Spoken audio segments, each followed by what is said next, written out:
আমার এই যে চ্যানেলটা সেখানে কিন্তু তোমরা বিভিন্ন ধরনের যে ভালো ভালো হোটেল বা রেস্টুরেন্টে যেমন ভিডিও দেখেছো, সেরকম রাস্তাঘাটের এই ছোট ছোট যে খাবারগুলো রয়েছে সেটারও কিন্তু বেশ কিছু রিলস তোমরা দেখেছো।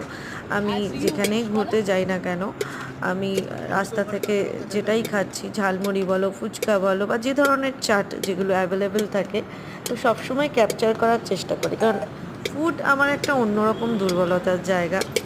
তো এখানে যেমন আমরা এই যে ঝালমুড়ি করেছিলাম, এটা এক্স্যাক্টলি ঝালমুড়ি নয়, চানাচুরের সাথে বিভিন্ন ধরনের মশলা, আলু, পেঁয়াজ সমস্ত কিছু মিশিয়ে একটা অদ্ভুত চাট তৈরি করেছিল। বেশ ভালো লেগেছিল। তো যারা এই ধরনের ব্লগিং করো, আমি বলবো যে এই ছোট ছোট দোকানগুলোকেও তুলে ধরো। আমার মনে হয় বেশ ভালো লাগবে, আর এই ধরনের চাটগুলোও কিন্তু আমার খুব ফেভারিটের মধ্যে পড়ে।